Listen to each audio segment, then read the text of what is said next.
अस्सलाम वालेकुम, this is Zaara Shafi. उम्मीद करती हूँ आप तमाम लोग खैर खैरियत से होंगे। भारत और मालदीव के दरमियान तनाज़ा अब मजीद भी बिगड़ता हुआ नजर आ रहा है और मालदीव की जानिब से भारत को ये कह दिया गया है, उन्हें डेडलाइन दे दी गई है कि 15 मार्च से पहले पहले अपने तमाम तर फौजियों को आप वापस बुला लें, वरना इसके जिम्मेदार आप होंगे। ये मुतालबा एक आला सतही इजलास में किया गया है। भारत खुद भी इसकी तस्दीक कर चुका है, जबकि भारत का ये कहना है कि इस इजलास में भारतीय फौजियों की प्रेजेंस से मुतालिक बात जरूर हुई है, लेकिन साथ में भारत ये भी क्लेम कर रहा है कि फौजियों को वापस बुलाने से मुतालिक कोई जिक्र नहीं हुआ है। अब भारत मालदीव का एक देरीना साथी है इस खत्ते में। नेचुरल डिजास्टर की सूरत हाल हो, फूड सप्लाईज की बात हो या टूरिज्म की बात हो, मालदीव भारत पे इन्हिसार भी करता है। लेकिन लग अब ये रहा है कि मालदीव की नई गवर्नमेंट भारत और उसकी प्रेजेंस से, उनके फौजियों से ज्यादा खुश नजर नहीं आ रही है और वो इसे एक गैर जरूरी असो रसूख के तौर पर देख रही है। वाजे ये भी रहे कि मोइजो की जानिब से अपनी इलेक्शन कैंपेन में ये वादा किया गया था कि जब वो बरसरे इक्तदार आएंगे तो भारतीय फौजियों को अपने मुल्क से बाहर निकाल देंगे, और लग ये रहा है कि वो अपने इस फैसले पर कारबंद हैं और इस पर अमल करने भी जा रहे हैं। जहां तक मालदीव की कुल आबादी की बात है तो ये तकरीबन 5.25 लाख के करीब है और ये मालदीव कोई 1200 जजायर पर मुश्तमिल है। यूजुअली एक आइलैंड से दूसरे आइलैंड में ट्रैवल करने के लिए या तो शिप्स का इस्तेमाल किया जाता है या तो फिर छोटे बहरी जहाज इस्तेमाल किए जाते हैं, और अभी भी बहुत से आइलैंड्स ऐसे हैं जो कि गैर आबाद हैं। मालदीव्स की जो इकोनॉमी है वो यूजुअली बेस करती है उनके टूरिज्म के ऊपर, और इसी हवाले से जो मुख्तलिफ जजायर हैं उन्हें तैयार भी किया गया था। लेकिन 2008 के बाद से हम देखें तो तवील अरसे तक बरसर इक़्तिदार रहने वाले सदर अब्दुल क़य्यूम की इंतखाबी शिकस्त के बाद मालदीव की जो सियासी तारीख है वो काफ़ी हद तक गैर मुस्तहकम नज़र आ रही है। भारत और मालदीव के दरमियान कशीदगी उस वक्त देखने में आती है जब मोइज़ो गवर्नमेंट की कैबिनेट के 3 वज़रा की जानिब से Indian prime minister Narendra Modi पर मुतनाज़ा तबसरा किया जाता है। लेकिन इससे पहले नरेंद्र मोदी जनवरी के आगाज में इंडियन आइलैंड लक्षद्वीप का दौरा करते हैं, जिसकी वो ठीक ठाक किस्म की तारीफें करते हैं और बाकायदा तौर पर ट्विटर पर एक ट्वीट भी दाख देते हैं।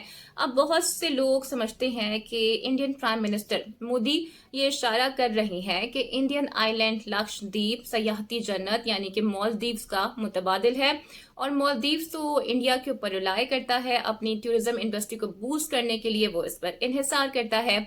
तो जवाबन हमने ये देखा कि मोइज़ो गवर्नमेंट की कैबिनेट के 3 वज़रा की जानिब से ठीक ठाक किस्म की मोदी की क्लास ली गई, उनकी बेइज्जती की गई, और यही नहीं बल्कि उन्हें एक मस्खरा भी करार दे दिया गया, जिसके बाद सोशल मीडिया पर भारतीय सारिफीन की जानिब से बाइकॉट मालदीव्स की एक मुहिम चलाई गई, जिसे भारत की नामवर शख्सियात और सेलिब्रिटीज ने भी इंडोर्स किया, और बाकायदा तौर पर टूरिज्म के एतबार से उन्होंने मालदीव की जगह लक्षद्वीप के लिए अपील भी जारी कर दी। अब इसे काउंटर करने के लिए, कंट्रोल करने के लिए मोइज़ो गवर्नमेंट की जानिब से अपने उन 3 वज़रा को जिन्होंने मुतनाज़ बयान दिए थे ये कह के मुअत्तल कर दिया गया कि ये उनकी जाती राय है, ना कि हुकूमत की। हालिया ऐलान के बाद ये लग रहा है कि मोइज़ो गवर्नमेंट की जानिब से ये वाज़ेह तौर पर इशारा दे दिया गया है कि भारत के साथ वो स्ट्रेटेजिक तौर पर अब दूरी बनाना चाहते हैं। ये भारत के लिए तशवीशनाक इस एतबार से भी है कि बहिरा अरब और बहिरा हिंद के खत्ते में पावर के लिए, असर रसूख के लिए पहले ही वो चाइना का मुकाबला कर रहा है। मोइज़ो अपनी गेट आउट इंडिया की इलेक्शन कैंपेन में किए गए वादे को निभाने के लिए